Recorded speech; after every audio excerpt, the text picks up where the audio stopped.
Houston, we have a problem. Well done. Well done, Lee.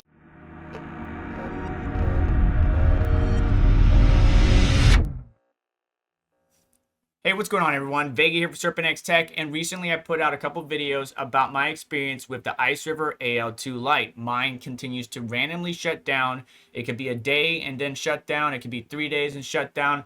But many of you have reached out and communicated with me saying that either you're experiencing the same issues or Iceriver has been working with you to a certain extent, but it's just not resolving the issue. Some people were sent power supplies. They replaced the power supplies, yet the issue still persists.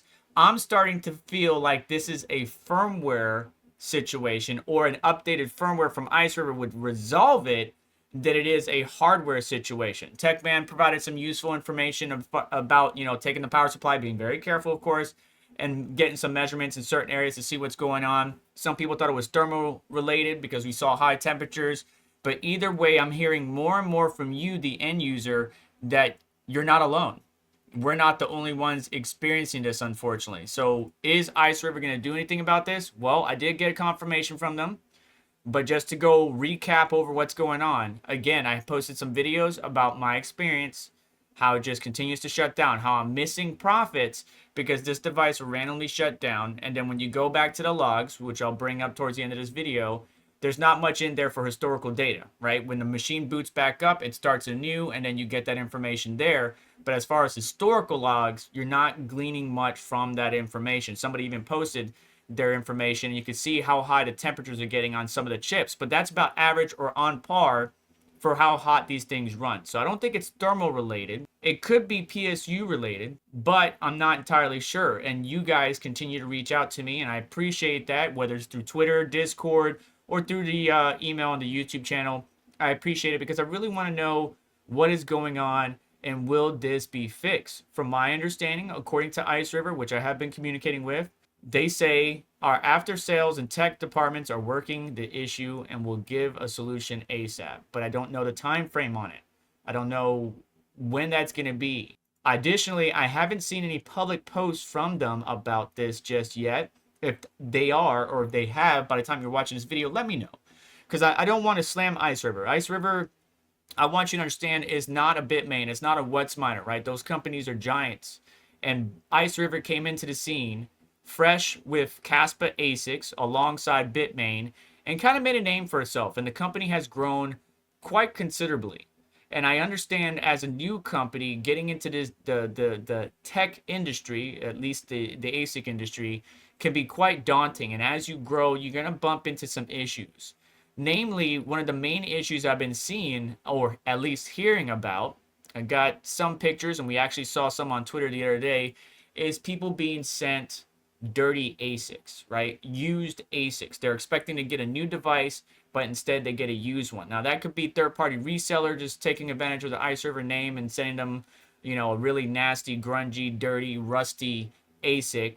And they thought it was under the legitimate brand, but we're still looking for data and information on that. If you have been purchasing ASICs directly from a manufacturer and you're getting dirty, grungy, rusty ASICs, I would just clean it up and call it a day.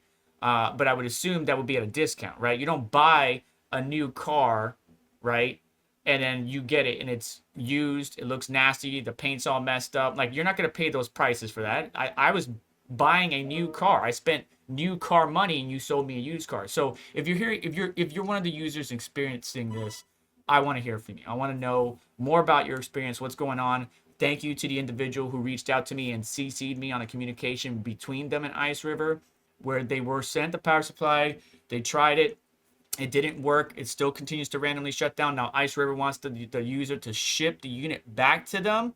But I need to know how far this extends. How far does this issue expand? Because if this issue is quite expansive, in my personal opinion, and I'm not a corporation, I'm not a company, I do not speak for Iceriver, I would hope that Iceriver would do the right thing and pay for shipment, which would suck, for the units impacted to be replaced at no cost to the end user. And that can add up quite quick depending on how far this spreads.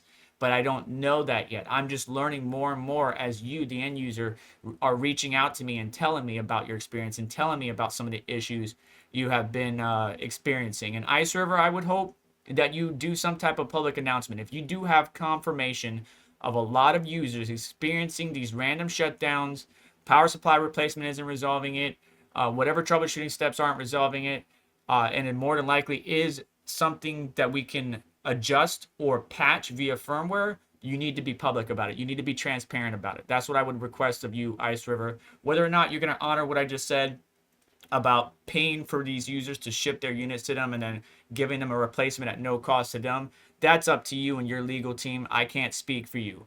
But I know that you're a new company, right? And there might be some QC issues as you've gotten so big so fast.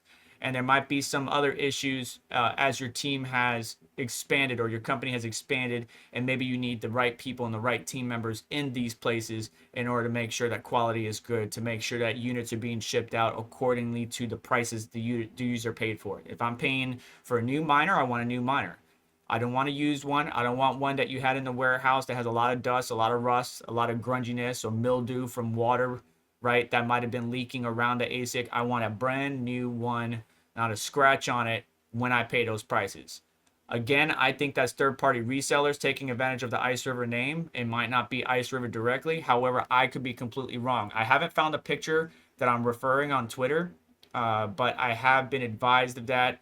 But I don't want to speculate any deeper than that because we need more concrete data and information. All I could say is you're not the only one. If you're experiencing random shutdowns on your KS2 Lite, AL2 Lite, you're not the only one. It might go deeper than this, but it can only be like, say, 2% out of the entire stock for these particular models that are the problem child. It's not wide for all devices. For example, one of the comments was out of 3, one of them is doing it. So 1/3 of his units that he has is doing the random shutdowns, but it could be a lot others out there. And if we go down to this post down here, you can see timely ask. I have 2 brand new miners that keep randomly turning off. I wonder if it's related. Logs look okay. Anyone else? And I told them that you're not the only one. Check out my Reddit post, so on and so forth.